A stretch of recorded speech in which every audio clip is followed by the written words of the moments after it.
अरे राम राम राम राम। कितनी जोर की बारिश हो रही है। 2 दिनों से यह बारिश तो रुकने का नाम ही नहीं ले रही है। मुझे लगता है अब जल्दी ही मेरी छत से पानी टपकने लगेगा।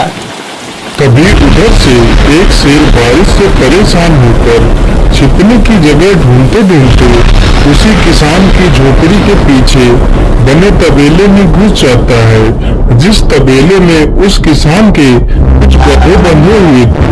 अंधेरा ज्यादा होने के कारण शेर गधों को देख नहीं पाता है और उन्हीं के बीच जाकर खड़ा हो जाता है।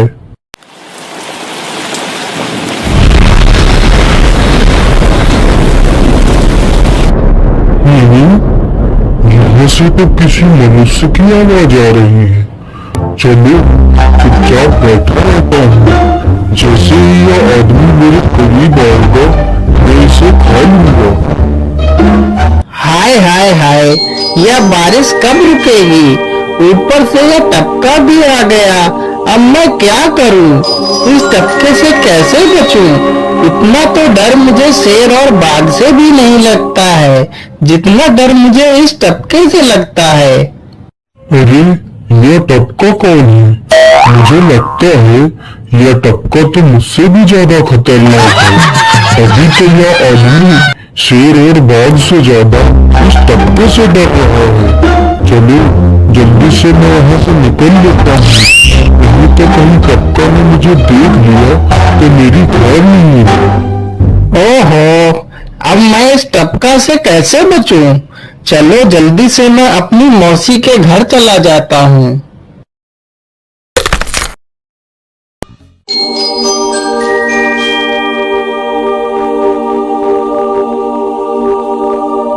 अरे चल चल, गधे की औलाद यहाँ पर छिपा हुआ बैठा है।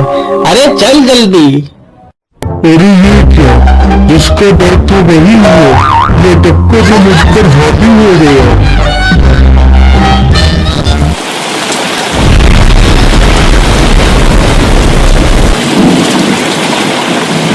कैसे बचूं? कैसे बचूं? इस टपका से मैं कैसे बचूं? हे भगवान मेरी सहायता करो, मुझे इस टपका से बचाओ। मैं आज के बाद किसी प्राणी को नहीं मारूंगा। मैं मांसाहार छोड़ के शाकाहारी बन जाऊंगा। भगवान मेरी रक्षा करो। शेर को दौड़ते दौड़ते रात से सुबह हो जाती है।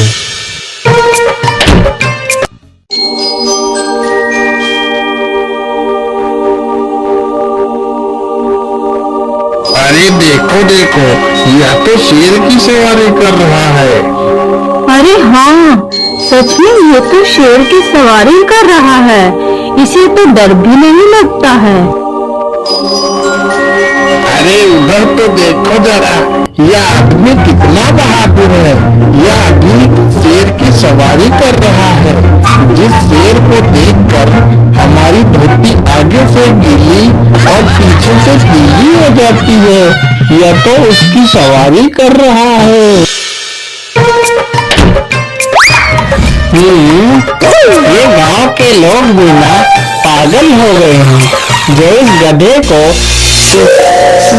शेर।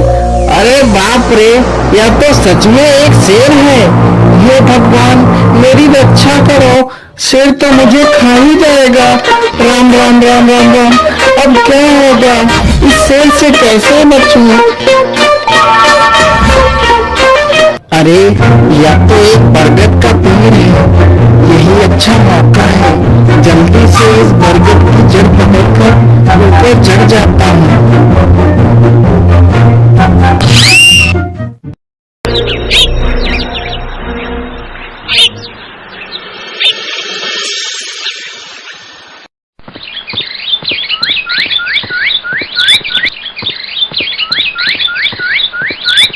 अरे शेर भैया, तुम इतनी जोर जोर से भागते हुए कहाँ जा रहे हो? आप तो बहुत डरे हुए लग रहे हो। आप तो जंगल के राजा हो, आपको किसका भय है? टपका, वो टपका मेरी जान के पीछे पड़ा है। अरे शेर भैया, जरा मुझे बताओ वो टपका है कहाँ? अरे भालू भैया, वो टपका मेरी पीठ से उतरकर उस बरगद के पेड़ पर चढ़ गया है। उसने मुझे रात भर खूब दौड़ाया है। ये तो भगवान का शुक्र है कि मैं जिंदा बच गया। चलो शेर भैया, मुझे उस टपके के पास ले चलो, जरा मैं भी तो देखूं आखिर ये टपका है कौन। अरे नहीं भालू भाई, बड़ी मुश्किल से तो मेरी जान बची है। मैं अपनी जान फिर जोखिम में नहीं डालूंगा। तुम्हें जाना है तो जाओ। अच्छा, ठीक है शेर भाई, तुम यहीं रुको, मैं अभी बरगद के पेड़ पर देखकर आता हूँ आखिर ये टपका है कौन। जाओ बच्चों, जब ये टपका तुम्हारे ऊपर हावी होगा तो पता चलेगा। अरे कहाँ है यह टपका जिसने राजा जी की हवा टाइट कर दी। चलो इस पेड़ पर चढ़कर देखता हूँ। अरे बाप रे बाप, शेर क्या अकेला कम था, जो भालू भी आ गया। मुझे लगता है कि आज मेरी मौत निश्चित है। भालू पेड़ पर उल्टा होकर चढ़ने लगता है, तभी किसान और तेज से कांपने लगता है। कांपने की वजह से किसान के हाथ से छड़ी छूट जाती है और उल्टा होकर चढ़ रहे भालू के पिछवाड़े पर जा लगती है। भालू दड़म से जमीन पर गिरता है।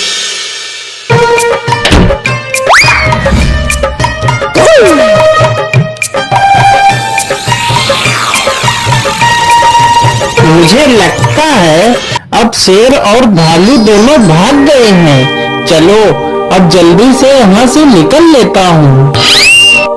सारे राज्य में यह बात फैल गई कि हरिया किसान बहुत ही बहादुर है और वह शेर की सवारी कर लेता है। धीरे धीरे यह बात राजा तक पहुँच गई।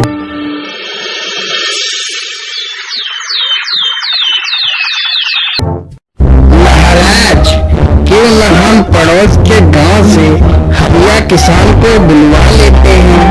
वह बहुत ही बहादुर है, उसके बहादुरी के चर्चे तो पूरे राज्य में हैं।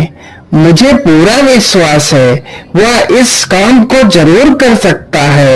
वह इस दुष्ट शेर को जरूर पकड़ लेगा।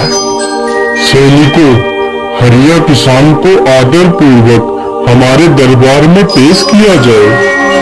महाराज, आपने हमें याद किया, बताइए क्या बात है। मालिक, हमसे कोई भूल हो गई क्या मालिक? नहीं हरिया, तुमसे कोई गलती नहीं हुई है। यह कुछ लोग पड़ोस के गांव से आए हैं। उनका कहना है कि इनके गांव में कोई दुष्ट शेर आ गया है जो इनके पशुओं को उठाकर ले जाता है और उन्हें मारकर खा जाता है। हमने तुम्हारी बहादुरी के बहुत सारे किस्से सुने हैं। तुम बहुत ही बहादुर हो, इसलिए मैं तुम्हें उस शेर को पकड़ने की ये जिम्मेदारी सौंपता हूँ। अरे बाप रे बाप, इस बार तो मैं शेर के हाथों बच गया था, लेकिन इस बार मैं नहीं बचूंगा। अगर मैंने महाराज को सच बता दिया तो झूठ बोलने के जुर्म में मुझे फांसी पर ही चढ़ा देंगे। अरे हरिया, तुम मन ही मन क्या बड़बड़ा रहे हो?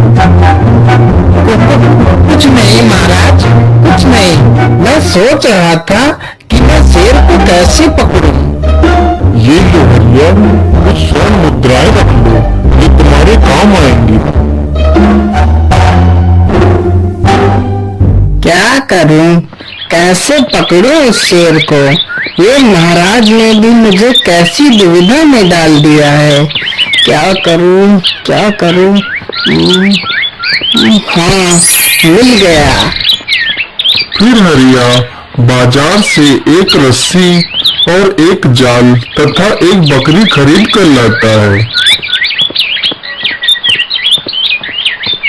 चलो जल्दी से, मैं यहाँ पर एक गड्ढा खोद देता हूँ।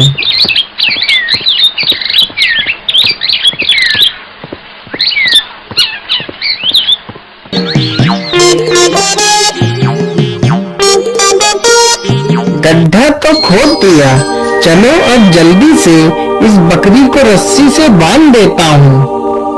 हरिया ने बकरी को रस्सी से बांधकर गड्ढे में खड़ा कर दिया और जाल को लेकर पेड़ की डाल पर बैठ जाता है। थोड़ी ही देर बाद जब बकरी को भूख लगती है तो वह चिल्लाने लगती है। अरे, यह तो बकरी के चिल्लाने की आवाज है, लेकिन यह आवाज आ कहां से रही है? आसपास तो कोई नहीं दिख रहा है। मुझे लगता है यह आवाज उस पेड़ के पास से आ रही है। चलो चलकर देखता हूँ।